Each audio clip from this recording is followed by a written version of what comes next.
What's going on, folks? Ted from Nerd Immersion here, and the Cobalt Press Playtest Packet number 3 for Project Black Flag / now called Tales of the Valiant came out this past Friday. Now, this was all about monsters, so if you're not somebody who's intrigued by monster stat blocks or Dungeon Master or what have you, this may not be the one for you. Now, I have taken a chance to look through everything with a cursory glance here, and I think a lot of the stuff that you'll see, with the exception of a handful of them, are just tweaks and improvements to existing monsters. And remember, all the monsters that are included in this are from the SRD 5.1, which is now in Creative Commons, but none of those come with any stat block, or sorry, they only come with stat blocks, no flavor text or anything like that.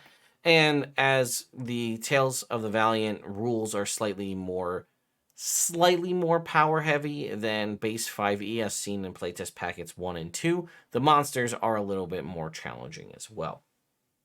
Before we dive into that, though, I wanted to give a quick shout out to the first ever Project Black Flag / Tales of the Valiant Kickstarter that's going on right now with a couple of hours left to go, and that is the Vineyard RPG. This is, again, set in the Project Black Flag rules. Again, it was made, and this came out, I think, before the Tales of the Valiant title was dropped. But it is an awesome gothic horror-themed campaign and guidebook, and a Tier 3 adventure as well. It's put together by an absolutely fantastic team, helmed by Is Friday, who is an amazing creator. I met them at Gen Con last year. Super passionate, really knowledgeable, great designer. Here is also a link you can click to download a preview of the Tier 3 adventure. But basically, the Vineyard itself is kind of more or less the villain of this, and it's an evil corporation, which, given the world we live in, especially in this TTRPG space, maybe not maybe more of a social commentary than in a campaign setting. But either way, 9 compelling undead villains, each have a 5+ page backstory to them, so lots of great information for you to pull from or tweak or adjust to fit whatever setting you need. There's a lineage in here called the Whisperborn, which is a really cool, unique, basically allowing you to play a secret. A whole cool concept of, like, if your secret's ever spoken, it's like bad news. I think you just die. It's crazy. Really cool stuff. And more importantly, probably one of my favorite things about this is the contract aspect of it. Again, the Vineyard is a corporation, an evil undead corporation that you can sign with if you choose. Kind of that sign, get a little bit of power, what are you giving up kind of a thing. But there are different boons and banes associated with the contracts that you sign. And again, you could obviously take this as just a resource and elevate it above and beyond just playing in the Vineyard RPG, or even if you don't want to play in Black Flag at all and just want to continue in base 5e, there's still resources here for you. And there are boilerplate contracts and a how-to design it from Legal Kimchi, who is a lawyer that worked on the project. A lawyer and, again, a TTRPG player as well. So if we were to scroll down, you can see right here, the Vineyard is a fantasy corporation serving as the front for the new undead god of secrets. Sign a contract with them to gain terrifying undead powers. Struggle to maintain your control against the rot that will surely consume you while leveraging its destructive extraplanar force. Barter in secrets that expand the Vineyard's power and influence or your own. Guide your players to join the undead corporation, fight them, or destroy everything in their path on their way to mutual destruction. Like I said, the team behind this is fantastic. There is still time left to pledge, and for $40 you can get yourself the PDF. $65 will get you the PDF, or get you the hardcover. You can get in a variety of different virtual tabletops, and then again there are bundles for retailers as well.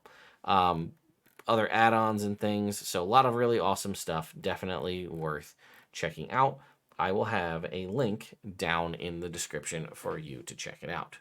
So now I do want to just talk real quick. It's a 41-page document, so there's a lot to go through, and as much fun as it might be for you to have me read you 41 pages or so of stat blocks, I'm going to talk about a couple of my favorites. If you guys really want a deep dive video, let me know, and I will make a separate video where all we do is look at the stat blocks and do a very number crunchy side-by-side comparison of, like, this is the Cobalt Press Black Tales of the Valiant Bugbear. This is the 5e Bugbear. And we put them side by side on a screen, and we talk about what the differences are. That is a very grueling video, and I will absolutely do it if you want. Sound off in the comments and let me know. But for right now, I just want to talk at this at more of a high level, some of the things I think that they've adjusted, talk about some of the unique brand new monsters that have been shown in this playtest, and then, again, like I said, if you want that, let me know. When I have more energy, we will 100% break that down. So I'll have a link to this in the description. Here it is for the playtest packet. And then again, here is the PDF. So again, like I said, they might be slightly higher tuned because they're designed for people making Black Flag characters or Tales of the Valiant characters. A lot of this is kind of stuff that you'll, if you play 5e, it's kind of just stuff you have to include, but we can kind of move past it. Now, something unique here, at least in some aspects, are these tags over here on the left. Now, again, some of these we do see in 5e, and this is basically where a monster will be like called a fiend or an ooze, but then they'll have a subset tag. Like usually the best example I could give you is like fiend, demon, fiend, devil. But we have a couple of other ones here, things like angel, chaotic, corrupt, evil, outsider, shadow. Those are some new ones that you may not see, and they have different abilities there. The one thing I do very much enjoy is the stealth score.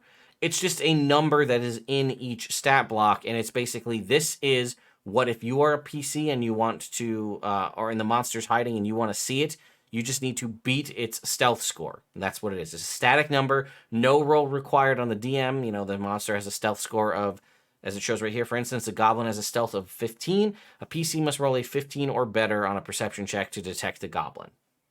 When it's trying to hide. It's not like a passive always on thing. It's when it's trying to hide.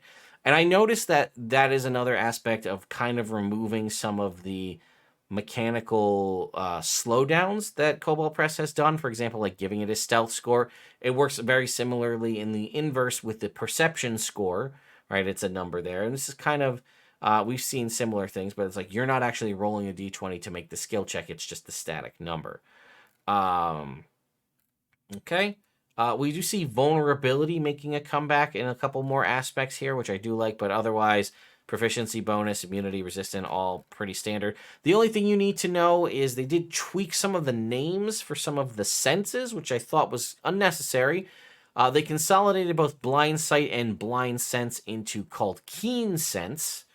Weird choice, personally, especially because keen senses isn't a thing listed in 5e to, like, if something has advantage on perception checks, it's called keen senses. So I think that's actually going to add more confusion in the long run, personally. And then they changed dark vision to night vision. I don't know why. Seems like a weird choice, but whatever, do your thing. But then they kept tremor sense and true sight, so either way. A couple extra languages here you'll notice as well, machine speech and void speech.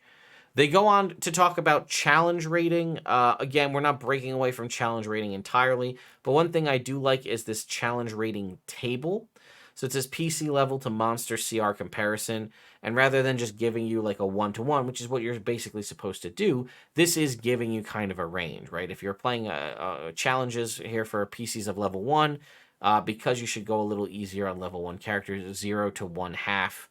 As far as challenge rating monsters to throw at them, and then you can see it kind of scales as you level up here.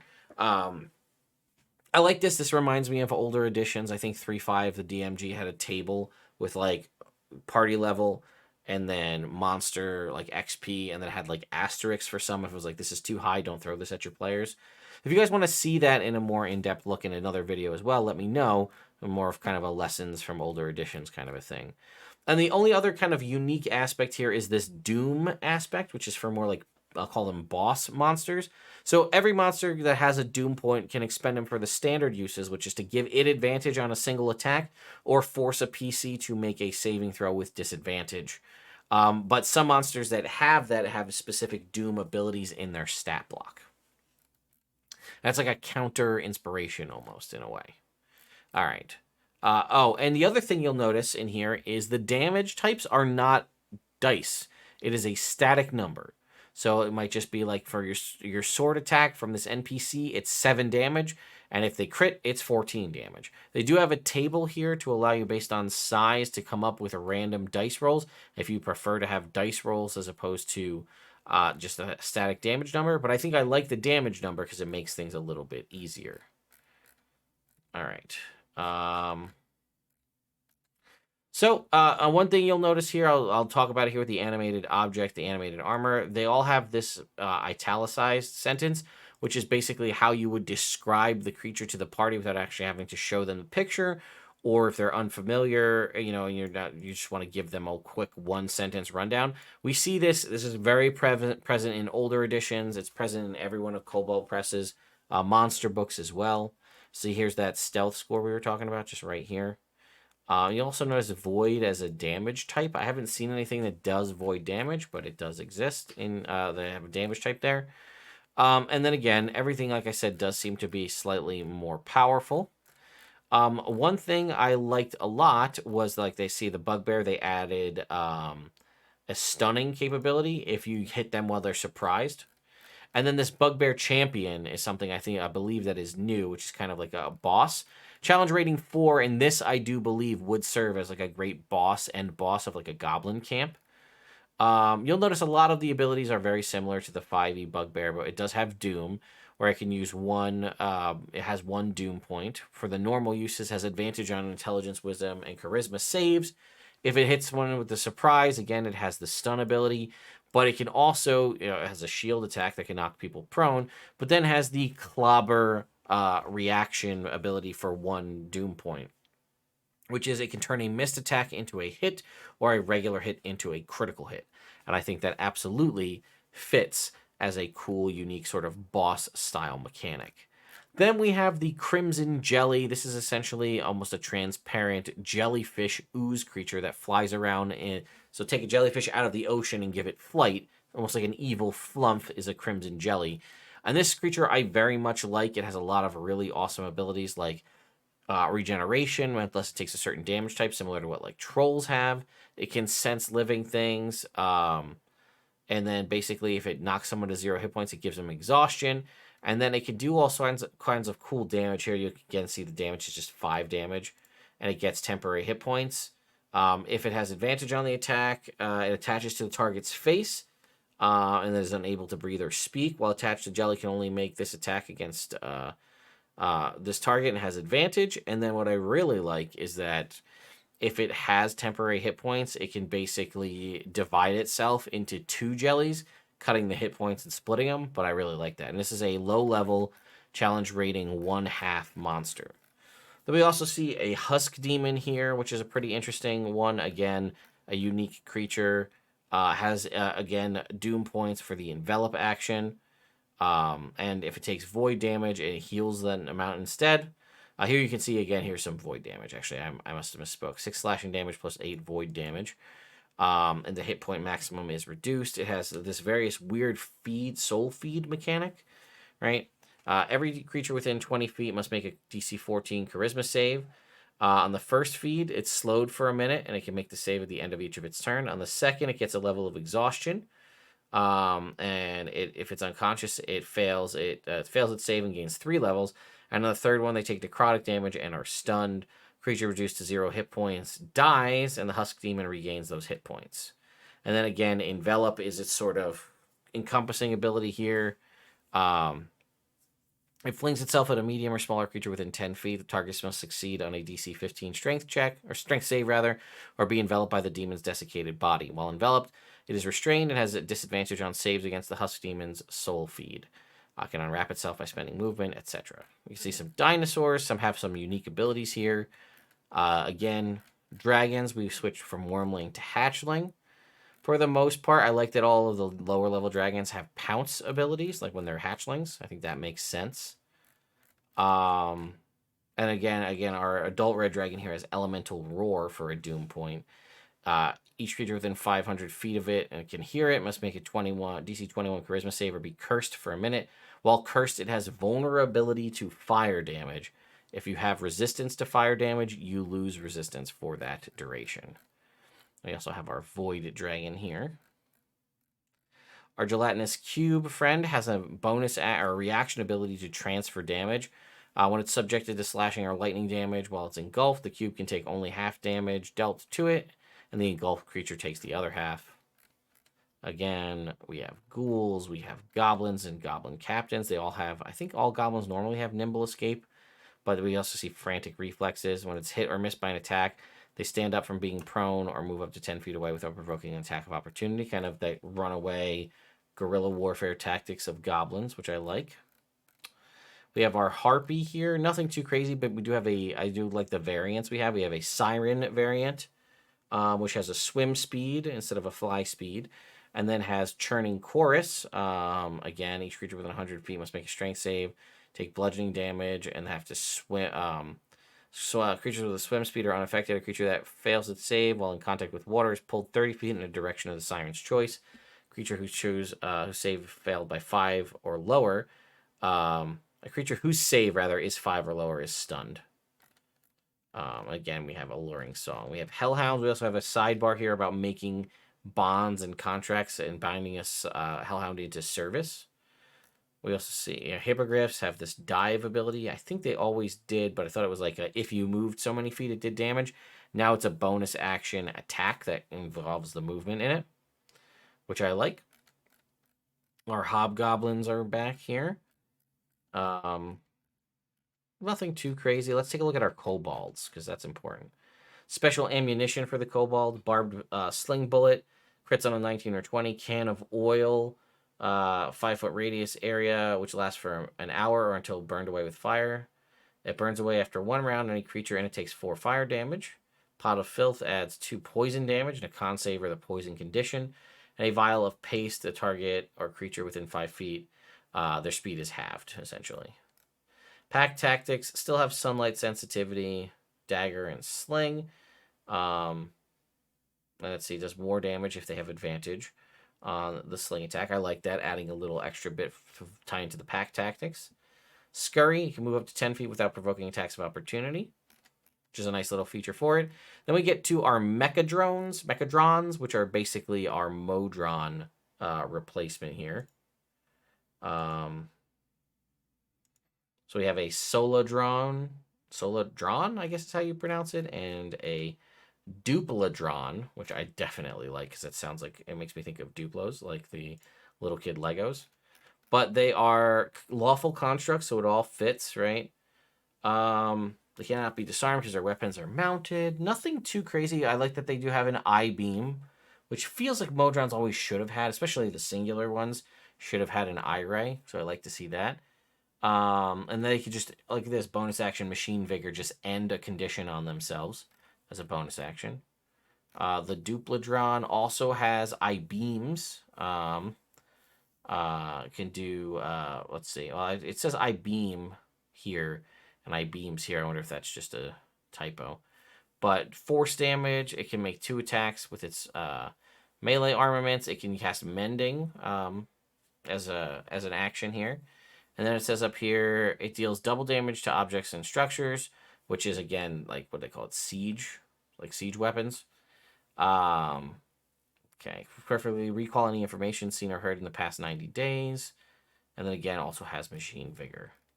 Our classic Mimic friend here. Nothing too much different with the Mimic. With the pseudopod, on a critical hit, the target is blinded and cannot breathe or speak until the grapple ends. It's a nice little extra effect to make the Mimic a little more terrifying. We have the Morlock. It says, Morlocks descend from human population of a vast empire long ago, lost to the underground in some forgotten calamity. I believe this is a Kobold Press existing monster, but I'm not really sure. It does also have sensitive hearing, which is an interesting concept. It's in the stat block here, right? Relying on hearing and scent, Morlocks thrive in dark environments. However, their extremely sensitive ears are particularly vulnerable to loud sounds, hence the vulnerability to thunder damage that we see here. And they are blind. So this kind of reminds me of, it's like a Hook Horror or like a Grimlock from 5e. And then you'll see they also all have anything that has like what was called keen senses in 5e is called heightened senses here in Tales of the Valiant or in the playtest. So I think that's just going to add a point of confusion, right? Keen senses being the 5e version versus keen sense up here versus heightened sense down here. I think that could be a little confusing. And then again, has a spiked club, and then has a reaction precise focus for a doom point. When a creature within 300 feet spends a doom point, the Morlock can make a single spiked club attack. Which is interesting. So it's based on somebody else using a doom point. It can then trigger abilities. So this could be great to kind of pair this up as like a lower level minion, because it's only a challenge rating 1/4 to go with something a little stronger. We have Micolids, which are basically the Myconid replacement here. So your mushroom fungus people. And they do have a little bit of extra options here as far as we can see a fungal toxicity. Creature within 5 feet that damages it with a melee attack, so like a con save or be poisoned. And then if the poison isn't neutralized before an hour has passed, it must make another save or take poison damage. It also has a weapon here of a gardening pick. It can eject slowing spores to slow the party down. And then again, it draws sustenance from a medium or larger pile of carrion or rotting vegetable within 5 feet, healing itself. Then we have the Spore Lord, which is the significantly more powerful sort of boss-ish version of them. Now, it does not... I was expecting doom points for the Micolid Spore Lord, but it does not. It can do other things like hurl sap, which does acid or poison damage, its choice. If it scores a crit, the target takes 5 damage of the attack's type at the end of each of its turns. It's stuck with the sap. And it has a Slumber Spores to knock people unconscious. And then also has Blistering Fungus, which is a 3rd ring. Remember, rings are the levels of spells for Black Flag or Tales from the Valiant. The Spore Lord chooses a point within 120 feet of it. Deadly mushrooms erupt from the surface within a 30-foot sphere. For 10 minutes, the mushrooms belch acrid fumes. Each creature that starts its turn in the area must make a DC 13 con save, taking 14 poison damage on a fail, half on a success. And then it also has a little bit here, which I also like as a stat block, about harvesting poison from the Mycolids for you to be able to possibly add them to apply to your weapons. These are the kind of stat blocks and things I wish 5e had for the things that everybody asks about. I'm going to recommend that Kobold Press go ahead and add in like a monster bits for like dragons and add that into the dragon section, because everybody's always skinning a dragon, things of that nature. We have the Orc. Nothing crazy there. We have the Otyugh. Again, pretty standard compared to the 5e one. We have the Owlbear, which is a monstrosity, but also has the sub tag of animal. So I think that means you can technically like cast Speak with Animals when the Owlbear.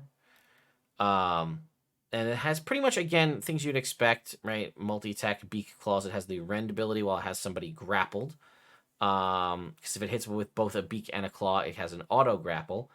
And then it can rend while they're grappling to just deal straight out damage to it. And I like this crash through ability when it has 44 HP or fewer. It moves up to half its speed in a straight line. It can pass through spaces occupied by medium or smaller creatures.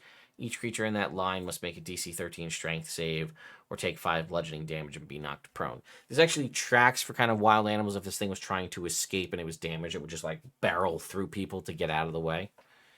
We have the Pegasus. Again, has the dive ability similar to the what the Hippogriff has.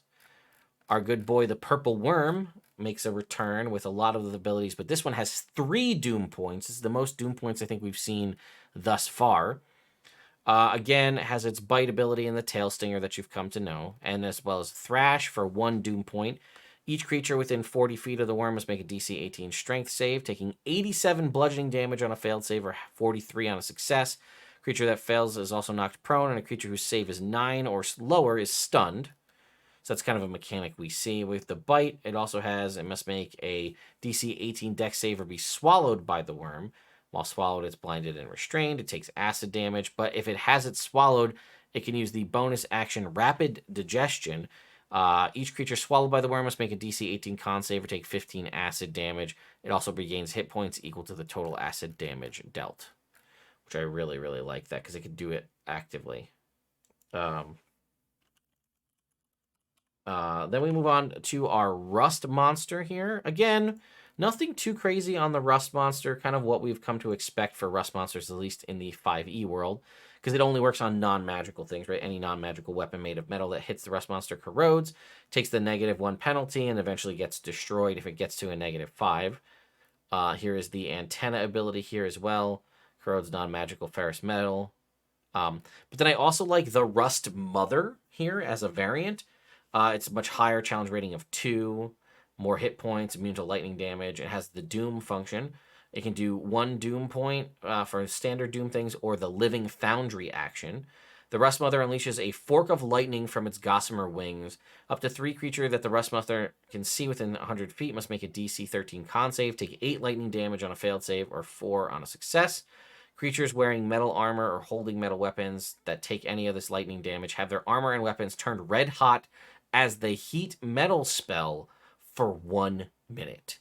Now, I wonder if this means that the Rust Mother is now concentrating on heat metal, or if this is just applied automatically. I also like that if there's confusion, it says it's either 8 lightning damage or 4 lightning damage. It doesn't actually say half, it just gives you a number, which is kind of nice, especially if there's like a rounding issue. That could be a nice little feature to have throughout.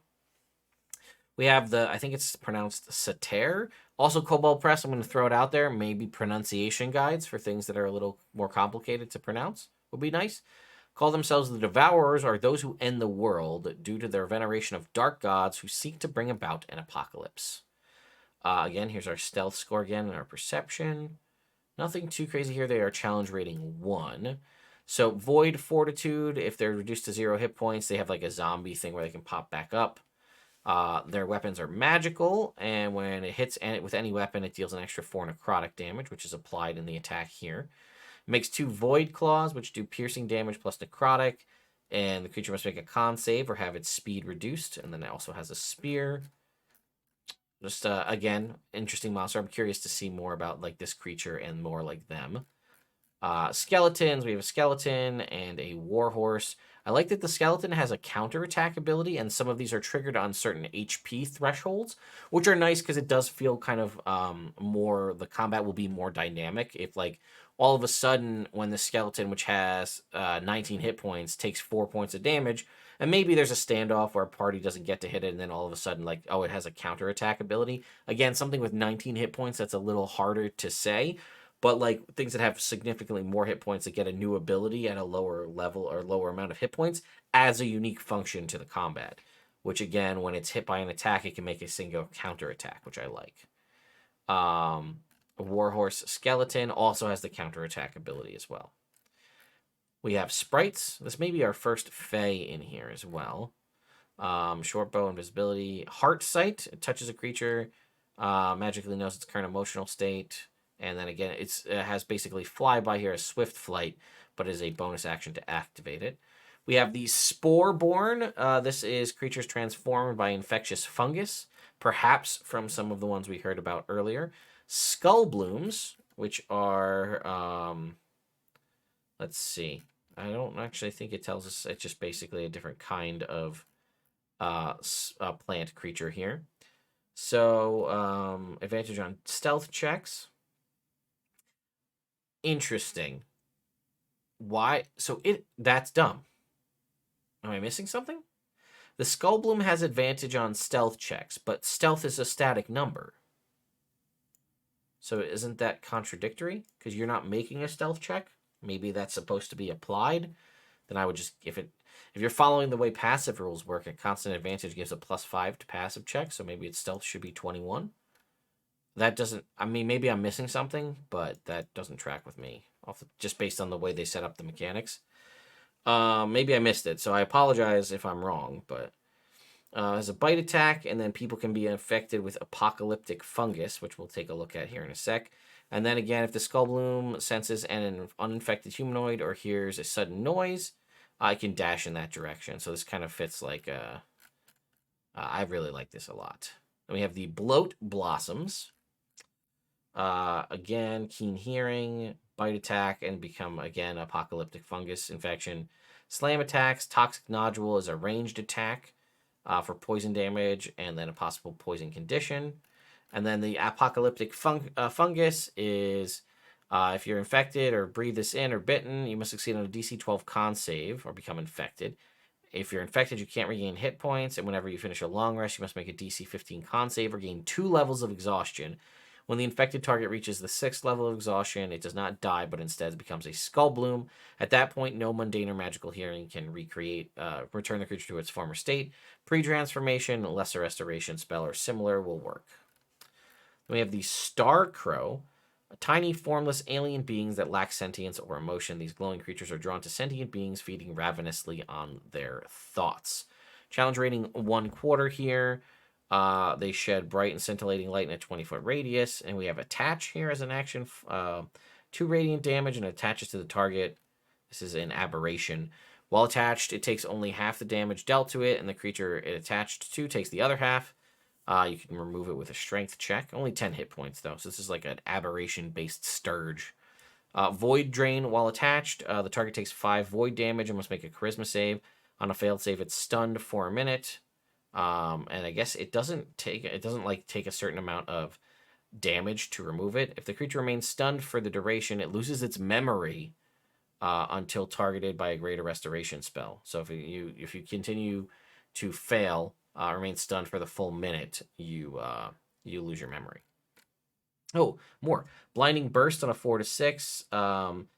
It dims and then grows real bright. People must make a con save or be blinded. And then Thoughts Herald. The stunned creature within 20 feet of the Starcrow experiences an illusion for the duration. The illusion contains visions, sounds, and emotions which convey a single basic idea or concept. Once a creature experiences the illusion for any amount of time, the Starcrow can never use Thoughts Herald again. And then you have their Troll, which also has the regeneration is limited by acid fire or radiant damage.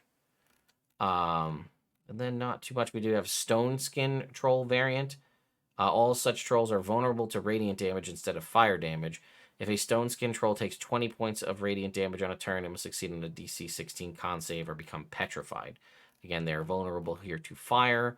But this one is... Some trolls are turned to stone by sunlight or by spells that create sunlight. So that's that variant, which I like. And they also get a new ability when they hit a certain threshold, which is the Frenzy ability here. 72 hit points or lower, moves up to its speed and makes a single melee attack as a bonus action. But also, if the target gets bit by a troll, at the start of each of its turn, it takes a d4 necrotic damage for each time it has been wounded. So it's like a persistent bite and then damage over time. The wound persists for the duration until the creature is healed for at least 1 hit point, or a creature within 5 feet makes a DC 15 medicine check to staunch the wound. We have our Warg here, our giant, what is it? Is it large size? Large size wolf creature. Does have a loathsome howl ability here. Once per day, it releases a howl within 300 creatures within 300 feet must make a charisma save or be frightened of it for 1 minute. Just a nice little extra bit for the Warg there. And then for the zombie, not too much. It does have Festering Bite as a bonus action, though. So if it hits the person with a slam attack, it can be the target is automatically grappled.